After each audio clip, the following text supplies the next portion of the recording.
Mabuhay mga ka-OFW! Binabati ko po kayong lahat sa ang mansulok ng mundo. Nagbabalik na naman po ang inyong lingkod Magandana for another sharing video dahil sharing is caring. Okay, for today's video po, tatalakayin po natin ang mga rason na may high chance na ma-offload. Okay, ano nga ba ang mga rason na po pwedeng ma-offload ang isang traveler? Okay, without further ado, let's get started.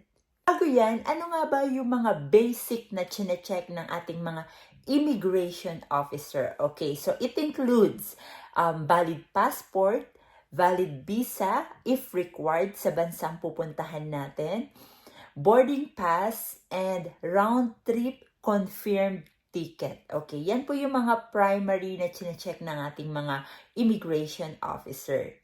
Bakit nga ba napakahigpit ng ating immigration officer sa ating mga Filipino citizen papalabas ng ating bansa? Dahil po iniiwasan ang human trafficking and illegal recruitment. Okay?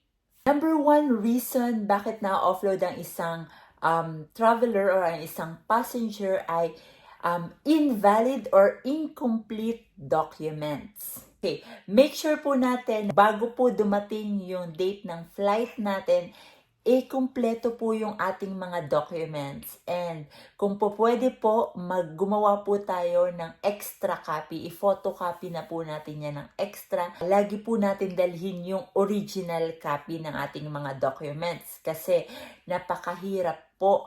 Alam ko po yan, naintindihan ko po yung mga ganyang sitwasyon. Kasi napakahirap po pag nandun na tayo mismo sa office ng immigration or nasa airport na tayo, incomplete yung documents natin. And when it comes naman po sa invalid, lagi po nating i-check yung mga date kung hanggang kailan valid yung documents na meron tayo. So, yun po. Kailangan po, bago po yung date ng flight natin, i-kompleto yung ating mga documents and lagi po nating i-double check. Okay? So, yan po yung mga isa sa mga rason, incomplete documents or invalid documents. So, i-check lang po natin parate na bago tayo mag-flight ay kompleto na po yung ating documents. Number 2 reason na may high chance na ma-offload is kung kayo po ay may offload history. Kung tayo po ay may offload history from our past travel, meron po kasi yan record sa immigration officer or sa immigration office. So, make sure po kung ano po yung reason the last time kayo na offload, ma-comply nyo po sa susunod na attempt nyo. For example po, the last time po na na-offload kayo, bibigyan po kayo niya ng maliit na papel at ilalagay po doon ni immigration officer yung reason kung bakit niya kayo i-offload. For example po, missing affidavit of support, okay? Or missing original of affidavit of support. Or for example po, missing original copy of affidavit of support. So, isusulat niya yan dan sa maliit na papel at ibibigay niya yan sa inyo. So, pagka meron po kayong offload history from the past, tanungin niyo po yung reason at sa second attempt nyo po, make sure po na i-comply nyo na po yon or aasikasuhin nyo niya o dadalhin nyo na po yung requirements na hinihingi ni IO. Okay? So, yun po.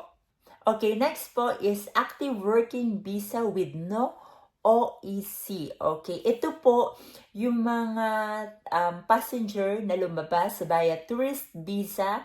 Tapos po, once na, nung dumating sila sa bansang destination nila, nagtrabaho po sila doon. So, obviously po, wala po silang OEC. At madedetect din po ito ng ating mga immigration officer kasi hindi po sila dumaan sa legal na proseso ng recruitment or hindi rin sila dumaan sa ating OWA. Okay, pag po tayo kasi ay isang OFW, iba po yung case nun. Lalabas po tayo ng legal sa bansa natin. Pero pag po tayo ay via tourism po, pero po dun po sa country of destination natin, nagtrabaho po tayo, ay illegal process po yon. Kasi pag gusto po natin magtrabaho sa ibang bansa, ang patakaran po sa Pilipinas ay kailangan po natin dumaan sa legal na recruitment. Okay? So, pag po via tourism visa po tayo, lumabas ng bansa, madedetect po yan ng mga immigration officer at makikita po nila na wala po tayong record sa OWA na legal na recruitment. Okay? So, be careful po sa ating mga kababayan. A good decision po pag po tayo ay lalabas ng bansa kasi tayo din po ang magre-risk sa sarili natin. Okay?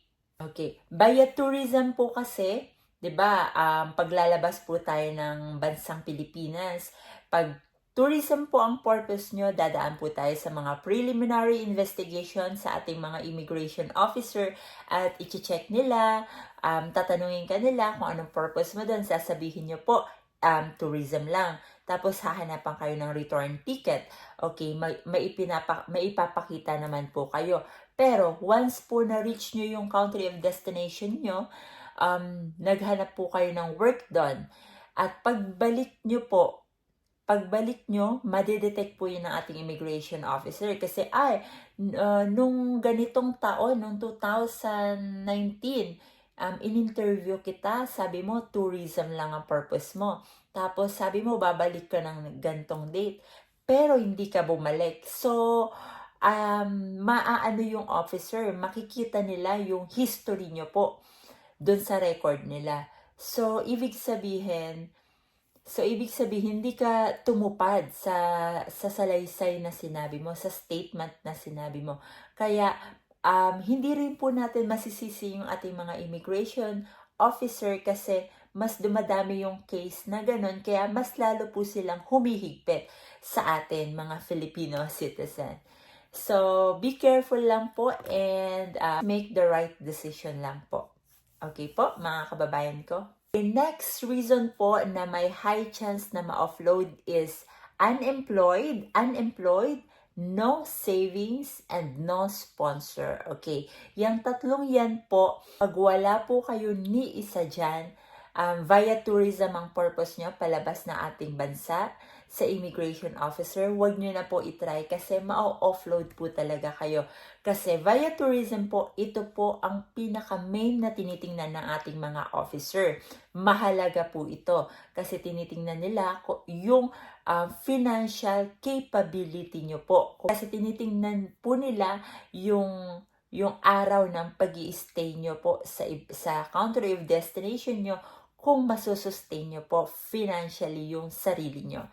Okay? So, itong tatlong category na to, pag wala po yan ni isa, wag nyo na pong subukan. Wag na po kayo mag-attempt. Kasi, ma-offload po talaga kayo for sure.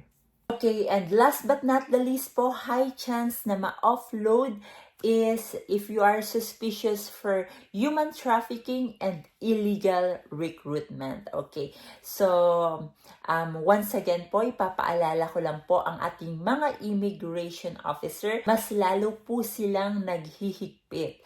Mas tumatagal, mas lalo po silang humihigpit at mas lalo po nilang gustong ma-detect yung totoong rason ng isang traveler. Okay. So, totoo dahil palabas ng ating bansa, sobrang higpit nila sa ating mga Filipino citizen.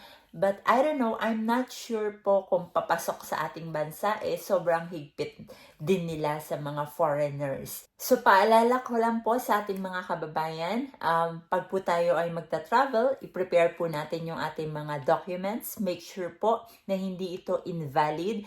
Make sure po na complete ito.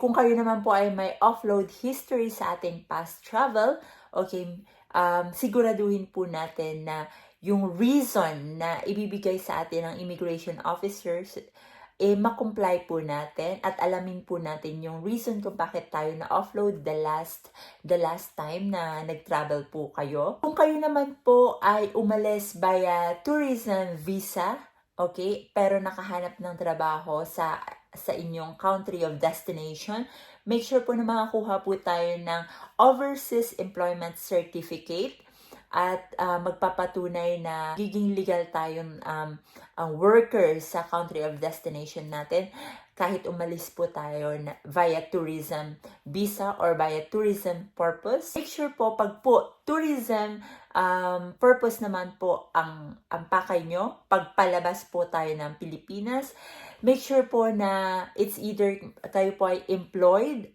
it's either kayo po ay may savings, or meron po kayong sponsored with the affidavit of support and guarantee. Okay, to prove na kaya nyo pong i-sustain yung sarili nyo kung kayo po ay magtutour or meron pong mag-i-sponsor sa inyo. Kayo po ay bibisit sa inyong mga relatives or family sa ibang bansa. Okay? Right?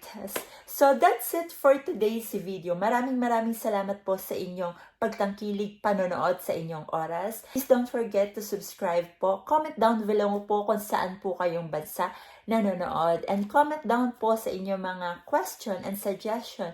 Gusto nyo pong gawang ko ng video. Maraming salamat po. And ako pa rin po ang inyong lingkod maganda na magkita-kita po tayo sa susunod na sharing video dahil sharing is caring. Paalam! Maraming salamat po.